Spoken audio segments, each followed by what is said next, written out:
Dear Divine Feminine, if you find yourself consumed with worry, know that low vibrational thoughts do not serve you and do not serve your union.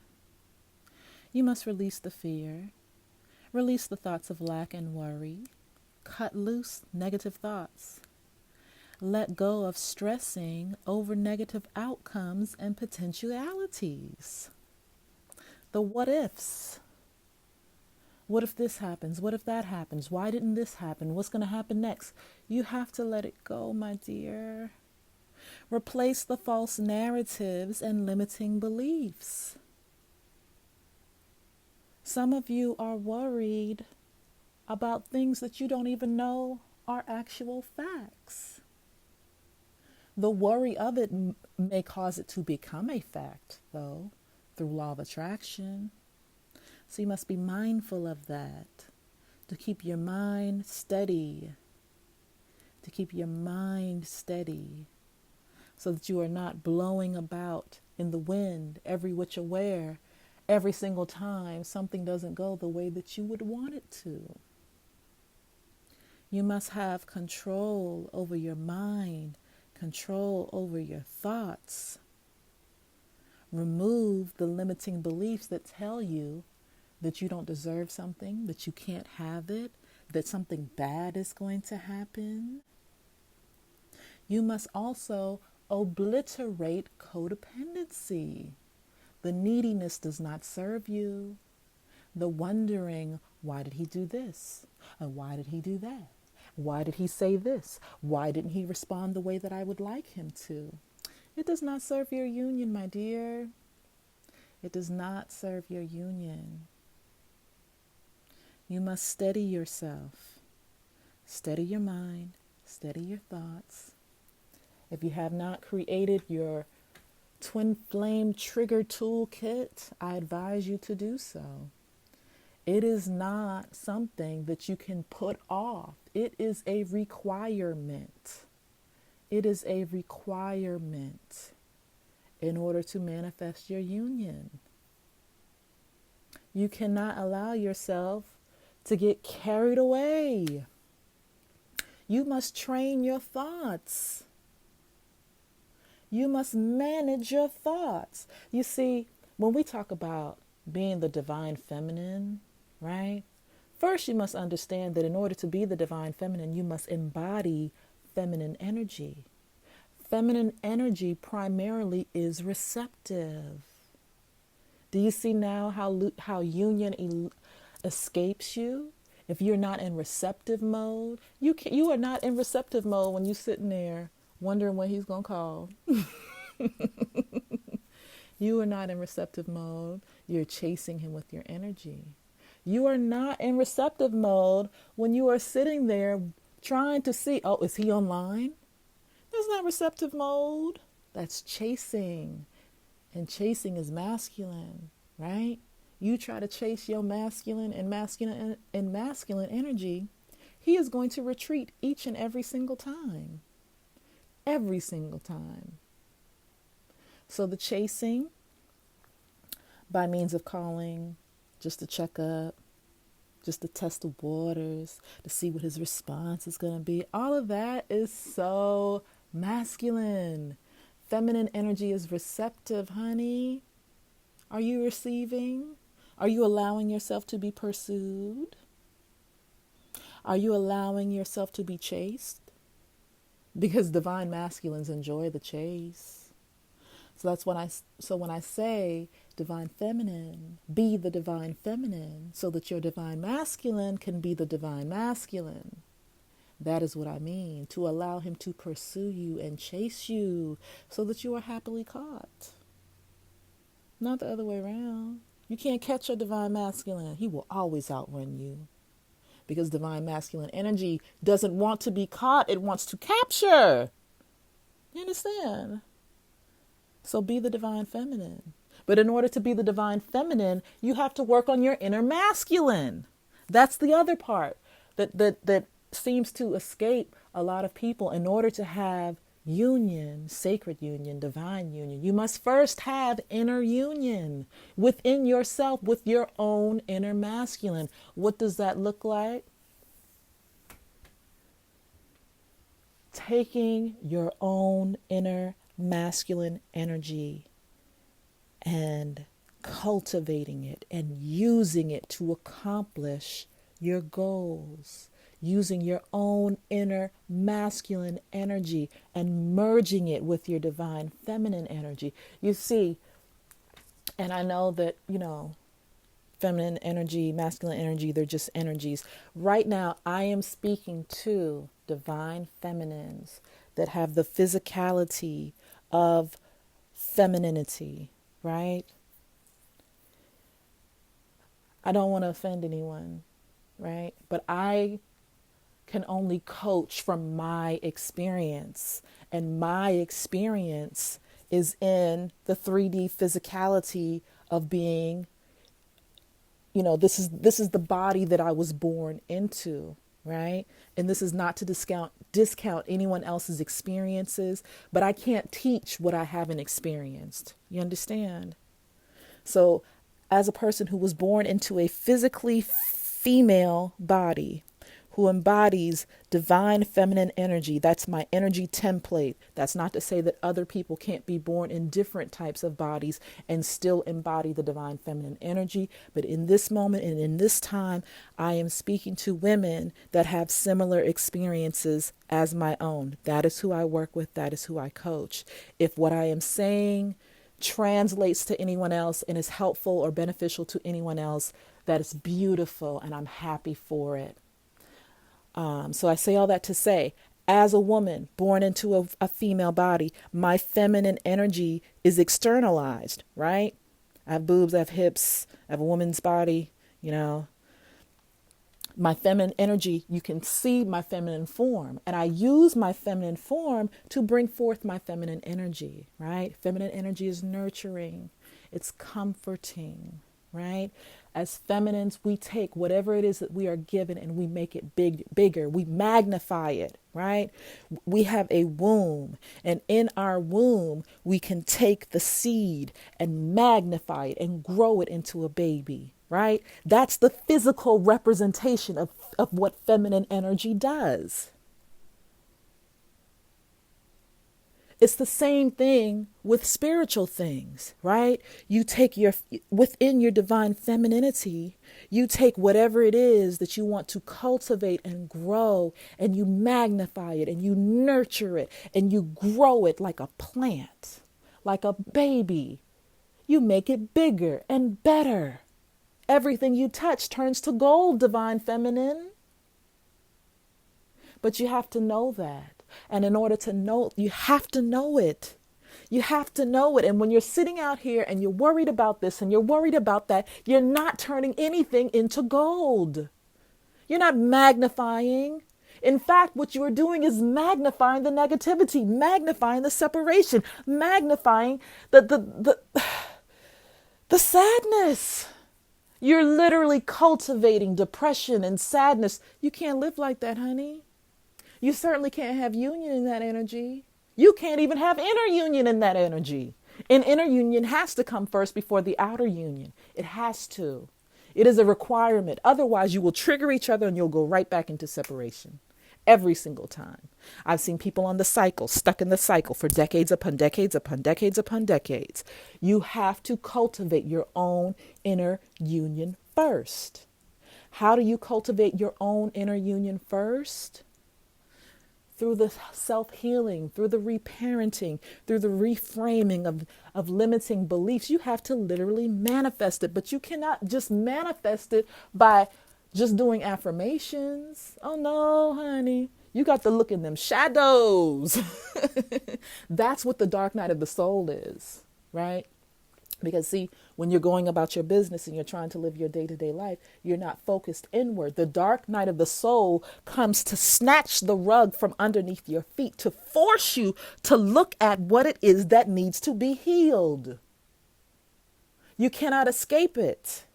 It has to be healed. And if you don't set aside time to actively work on it day in and day out, then yes, it will build up and you will experience another dark night of the soul, because you have to look at the shadow. You have to look at the darkness within to heal it, to remove it, to cleanse it, to reparent it, to reframe it. You have to look inward. It is a requirement. It is a requirement for growth. It's a requirement for ascension. It's a requirement for healing. It's a requirement for the inner union that then cultivates the sacred union.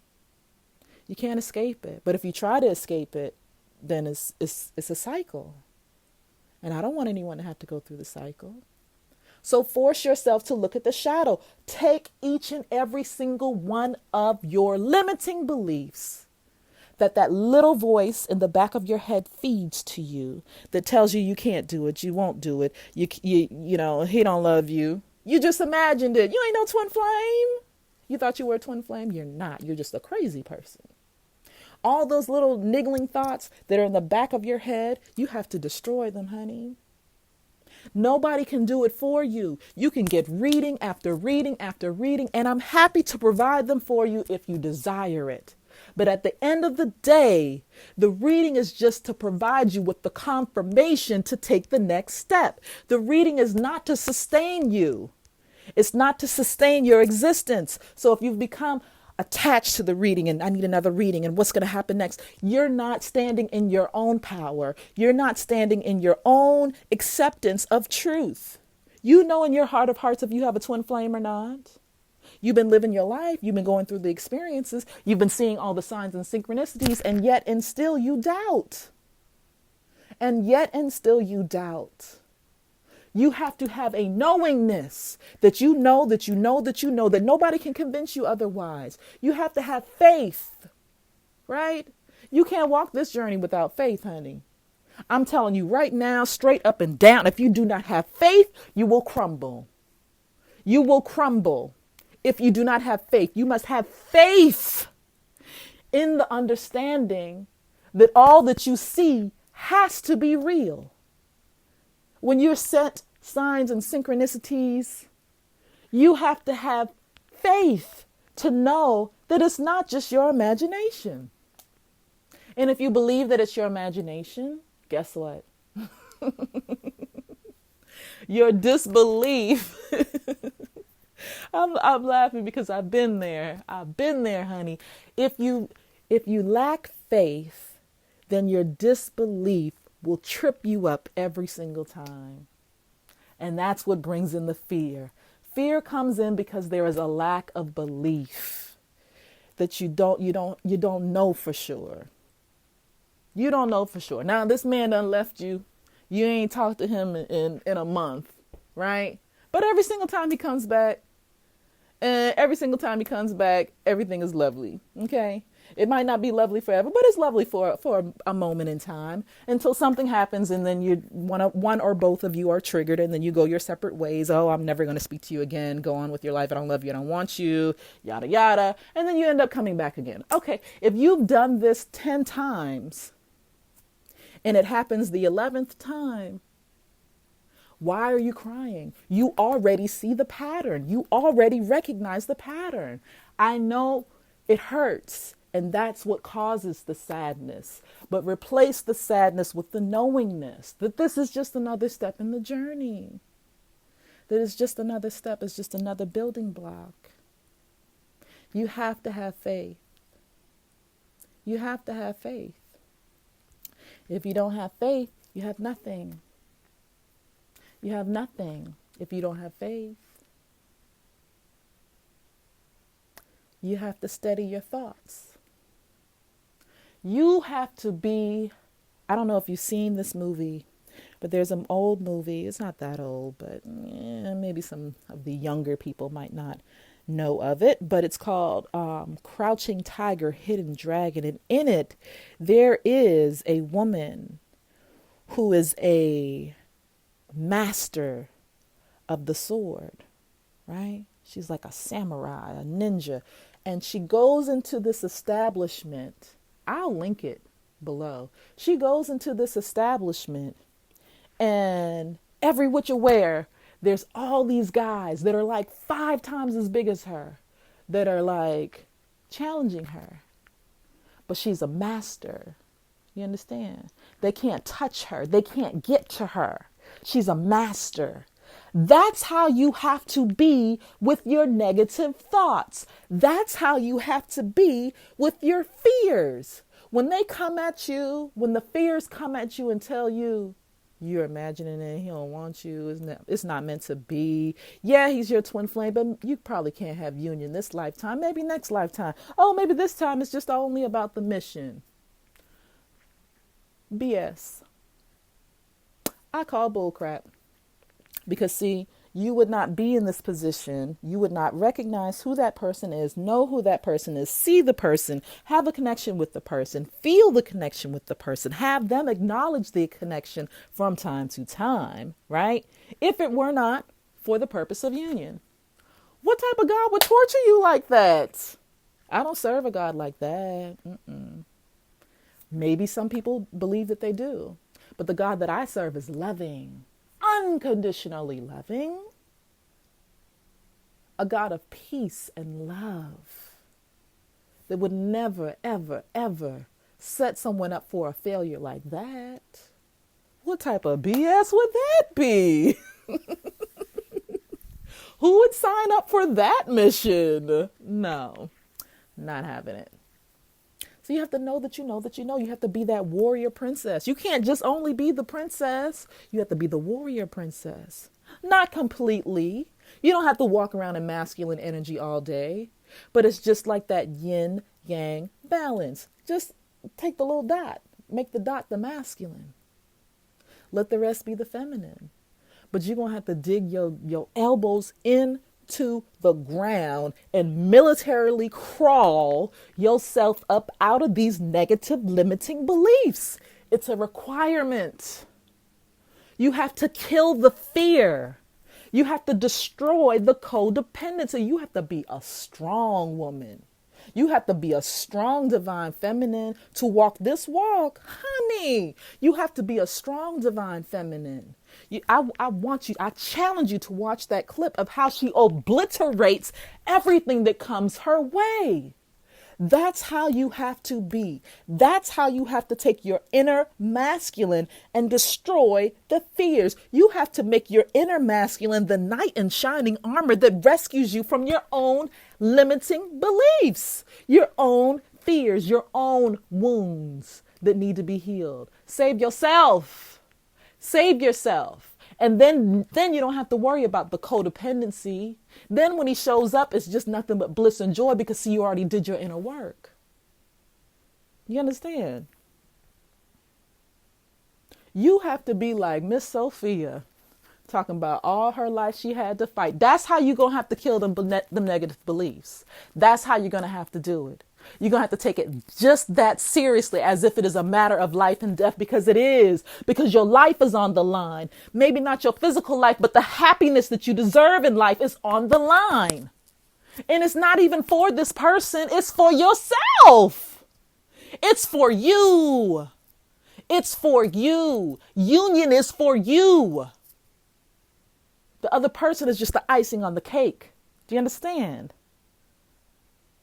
I hope that this has been helpful. I hope that this makes sense. I just see so many that are so disempowered and my heart goes out to them. It does not have to be so. There are tools. You don't got to use my tools. You can use other people's tools. Just use some tools. But the work has to be done to reparent yourself, to cleanse the mind of the negative beliefs, to heal whatever wounds from this life or the past. You have to do the work. Isn't that what Iyanla says? You have to do the work. Twin flames are not exempt. You're not exempt from doing the work. Everyone has to do the work. And guess what, twin flame? You got double the work. Because really and truly, you can't even move on. You could move on if you wanted to. And that's a good thing. It's not a negative thing. It's a good thing because, see, not being able to move on from your divine masculine is what creates the framework that compels you to do the healing. See, other people could dig their head in the sand and not do the healing and not do the work and come back and do another lifetime and another lifetime and another lifetime and another lifetime until they finally wake up. But you, twin flame, You are forced to do your work. Why? Because of the magnetism that attracts you and your divine masculine together, divine feminine. It forces you to do the work. That dark night of the soul forces you to do the work. Do it by yourself so you don't have to suffer. I will help you. I will help you. I have tools that will help you. I have coaching that will help you. But you have to do the work. And the first step is self-empowerment. You have to empower yourself. You have to take that first leap of faith. You have to feel the fear and do it anyway. Because to refuse is to repeat. Okay? There's a better way. There's joy at the end of the rainbow, right? There's bliss at the end of the rainbow. And I'm not only speaking about, union with your divine it feels good to feel happy. And you deserve to be happy, divine feminine. You deserve it. Happiness is your birthright. You deserve it. Seek it out for yourself. Attain it. Take it within yourself and then nurture it and cultivate it and grow it and magnify it. And anything that even attempts to steal your joy, oh, you got to be like Michonne, honey. Don't let nothing steal your joy. Not even your divine masculine. So all these triggers, you got to cut the head off. I hope that this makes sense. I hope this has been helpful to you. Take care. Bye-bye.